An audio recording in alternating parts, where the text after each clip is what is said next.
नमस्कार मित्रांनो, मी आहे दीपक झेंडे। तर महाराष्ट्रामध्ये सध्या जी स्कीम चालू आहे माझी लाडकी बहीण योजनेची, बऱ्याच लोकांना तो फॉर्म कसा भरायचा हे माहित नाहीये। बऱ्याच लोकांना अजूनही कन्फ्युजन आहे की हा फॉर्म ऑफलाईन भरायचा की ऑनलाईन भरायचा आहे। हा फॉर्म ऑफलाईन भरताना कोणाजवळ द्यायचा आणि ऑनलाईन भरताना आपल्याकडून काही चूक होऊ नये यासाठी मी व्हिडिओ बनवतोय।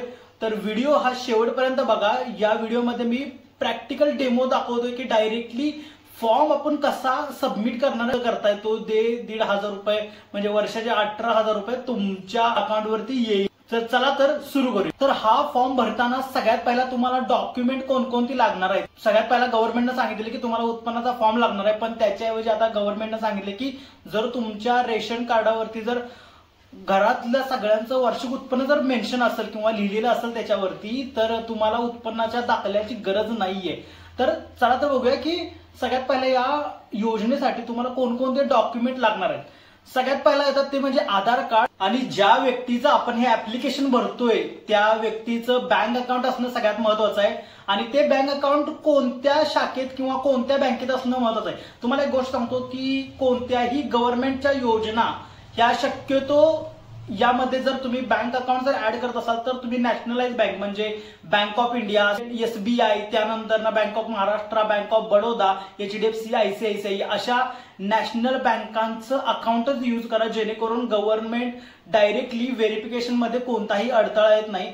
जर तुम्ही सहकारी बँका किंवा पतसंस्था यूज करत असाल तर गव्हर्नमेंट त्याला अप्रुव्हल देत नाही आणि त्याच्यामुळे ते पैसे ट्रान्सफर होऊ शकत नाही। त्यामुळे बँकांचं अकाउंट जर तुम्ही वापरत असाल, जर अपलोड करत असाल तर त्यावेळेस तुम्ही शक्यतो अशाच बँकांचं यूज करा, जेणेकरून त्या योजनेचं व्हेरिफिकेशन लगेच होईल आणि तो पैसे तुमच्या अकाउंटवरती लगेच येतील। त्यासाठी आता आपण यूज करतोय बँक ऑफ इंडियाचं अकाउंट। तर हे हमीपत्र त्याच ऍप्लिकेशनवरती एका ठिकाणी भेटतं, ते तुम्हाला माझ्या व्हिडिओच्या खाली डिस्क्रिप्शन मध्येही भेटेल। आणि जर तुम्हाला भेटलं नाही तर तुम्ही जवळच्याच कोणत्याही नेट कॅफेत किंवा झेरॉक्स सेंटरवरती जर विचारलात हमीपत्र तर ते तुम्हाला देतील। तर त्या हमीपत्रात आता काय तर ते मी तुम्हाला सांगतो। हे जर तुम्ही हमीपत्र बघत असाल तर यावरती अर्जदाराची सही इथं दाखवते, तिथं फक्त अर्जदाराची सही घ्यायची आहे आणि त्याचबरोबर या सगळे ऑप्शन तुम्हाला मार्क करायचे, जेणेकरून तुम्ही गव्हर्नमेंटच्या कोणत्याही व्हेरिफिकेशन मध्ये अडकणार नाही आणि तुम्हाला सगळ्या अटी गव्हर्नमेंटच्या मान्य आहेत याचा असा अर्थ होतो। आणि हे हमीपत्र ही तुम्हाला अपलोड करायचं आहे। आता आपण सुरू करणार आहे की हा एक्झॅक्टली फॉर्म भरायचा कसा। तर चला तर मग सुरू करूया। व्हिडिओ शेवटपर्यंत थांबा आणि नक्कीच कोणाचाही असा फॉर्म भरताना चुकू नये यासाठी नक्कीच व्हिडिओ हा तुम्ही तुमच्या मित्रांना तुमच्या मित्रपरिवारांना शेअर करा। आता तर मी तुम्हाला सांगतो की हे ऍप्लिकेशन कोणतं आणि हे तुम्हाला कुठून भेटेल। तुमच्या मोबाईलमध्ये प्ले स्टोर आहे, त्या प्ले स्टोर वरती जाऊन तुम्ही फक्त सर्च करायचं आहे नारी शक्ती दूत। हे ऍप्लिकेशन तुम्हाला प्ले स्टोर वरती भेटेल। हे ऍप्लिकेशन आहे जे तुम्हाला लोगो दिसतो याचा। तर हे ऍप्लिकेशन तुम्हाला ओपन करायचं आहे। हे मी ऑलरेडी डाउनलोड केलेलं आहे। चला तर मी तुम्हाला दाखवतो। हे ऍप्लिकेशन मी ऑलरेडी डाउनलोड केलेलं आहे, तुम्ही पाहू शकता नारी शक्ती दूत। हे ऍप्लिकेशन तुम्हाला ओपन करायचं आहे। हे ऍप्लिकेशन ओपन केल्यानंतर तुम्हाला हे पहिलं पेज भेटतंय ज्यामध्ये मेन्शन केलेलं आहे मुख्यमंत्री महिला सशक्तीकरण अभियान। तर आता आपण बघू शकतो हे दुसरं पेज ओपन होतंय। यामध्ये आपल्याला काय करायचं आहे, यामध्ये आपल्याला आपला नंबर टाकायचा आहे पहिला आणि लॉग इन करून घ्यायचा आहे। तर हे लॉग इन झाल्यानंतर ऍप्लिकेशन यामध्ये तुम्हाला पहिल्याच पेजवरती असं दिसतंय की जी नवीन योजना आलेली आहे मुख्यमंत्री माझी लाडकी बहीण योजना, ही यावरती तुम्हाला क्लिक करायचं आहे। ही क्लिक केल्यानंतर ना तुम्ही पाहू शकता हा कंप्लीट फॉर्म आहे जो तुम्हाला फिल करायचा आहे। तर सगळ्यात पहिला महत्वाचा पॉइंट येतोय तो म्हणजे की ज्या महिलेसाठी किंवा ज्या तरुणीसाठी आपण जो फॉर्म भरतोय त्या सगळ्यात पहिला त्या महिलेचं किंवा तरुणीचं नाव, आधार कार्ड प्रमाण तुम्हाला सबमिट करायचं आहे इथं।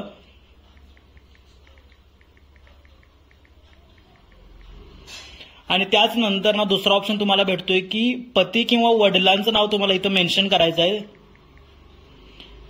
त्यानंतर ना तुम्हाला भरायचं आहे की यामध्ये ज्या व्यक्तीचा आपण फॉर्म भरतो त्या व्यक्तीचा जन्मतारीख काय आहे ते आपल्याला सबमिट करायचे आहे।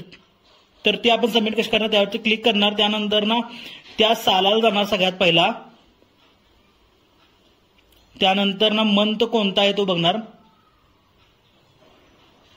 आणि त्यानंतर डेटवरती आपण क्लिक करणार, त्यानंतर ओके क्लिक करणार. अशा पद्धतीनं आपण सगळ्यात पहिला ती जन्मतारीख भरणार आहे. त्यानंतर ना अर्जदाराचा म्हणजे ज्या व्यक्तीचा आपण ऍप्लिकेशन भरतोय त्याचं संपूर्ण पत्ता जो आधार कार्ड वरती मेन्शन आहे तो पत्ता आपल्याला इथं मेन्शन करायचा आहे.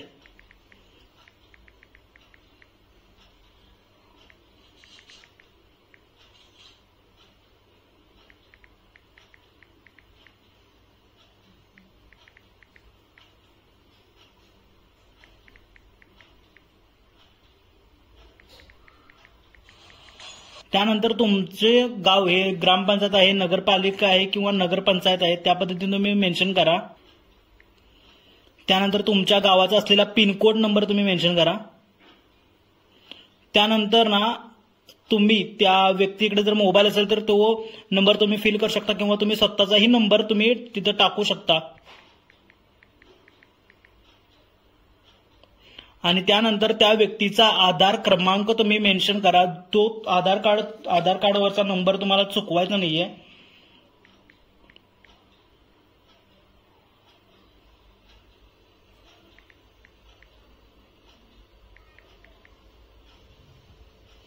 त्यानंतर ना महिलेचा जन्म परराज्यात झाला आहे का नाही, बँकेचे नाव. आता इथं सगळ्यात महत्वाचं तुम्हाला तुमच्या बँकेची इन्फॉर्मेशन द्यायची आहे, तर हे भरताना तुम्हाला चुकायचं नाही. आणि ही बँकेची इन्फॉर्मेशन तुम्हाला द्यायची आहे ती म्हणजे nationalise bank, bank of India, SBI किंवा bank of Baroda, HDFC, ICICI यासारख्या बँकांचंच फक्त गव्हर्नमेंटच्या कोणत्याही योजनेला तुम्ही बँकेची इन्फॉर्मेशन देऊ शकता, जेणेकरून गव्हर्नमेंटचं व्हेरिफिकेशन होताना गव्हर्नमेंटला कोणताही त्रास होणार नाही आणि ते पैसे तुमच्या डायरेक्टली अकाउंटवरती येतील.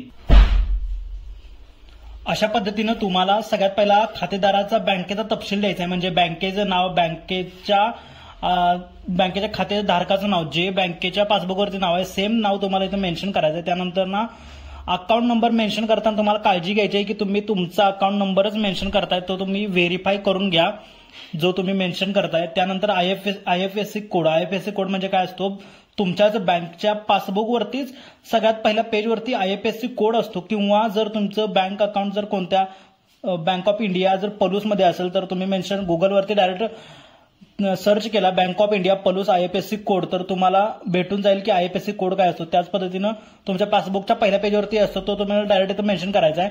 आणि त्यानंतर ना तुम्हाला एक प्रश्न विचारतो की तुमचा आधार कार्ड बँक खात्याला जोडलेला आहे काय, तर साधारणतः आजकाल बँक अकाउंट काढताना आधार कार्ड हा जोडलेला असतो. जर तुमचं नवीन अकाउंट असेल तर तुम्ही होय म्हणून मेन्शन करू शकता. जर तुमचं जुनं अकाउंट असेल तर कदाचित तुम्ही एकदा बँकेला कन्फर्म करून घ्या की तुमचा आधार कार्ड तुमच्या बँकेला जोडलेला आहे. तर इथं आपण मेन्शन करतोय होय. त्यानंतर आता आपण बघणार आहे की डॉक्युमेंट कोणकोणते अपलोड करायला लागणार आहेत आणि आपण कोणकोणते डॉक्युमेंट सबमिट करतोय. चला तर मग आता आपण आधार कार्ड सबमिट करूया. त्यासाठी तुम्हाला आधार कार्डवरती क्लिक करायचं आहे आणि गॅलरीमध्ये क्लिक करायचं आहे. तुम्ही मोबाईलचा फोटो काढून घ्या आणि तुम्ही गॅलरीमध्ये तो फोटो ऍड करून ठेवा. आता सगळ्यात पहिला आपण आधार कार्ड अटॅच केलेला आहे. त्यानंतर ना शाळा सोडल्याचा दाखला. अशा पद्धतीने तुम्हाला आधार कार्ड, तुमचा शाळा सोडल्याचा दाखला, रेशन कार्डची झेरॉक्स, त्यानंतर ना अर्जदाराचे हमीपत्र, सही केलेले हमीपत्र, त्यानंतर ना बँकेचं पासबुक आणि अर्जदाराचा फोटो तुम्हाला सबमिट करायचा आहे. आणि खाली दिलेल्या ऍक्सेप्ट हमीपत्र डिस्क्लेमर यावरती क्लिक करून तुम्हाला माहिती जतन करायची आहे, म्हणजे हे सेव्ह होतं.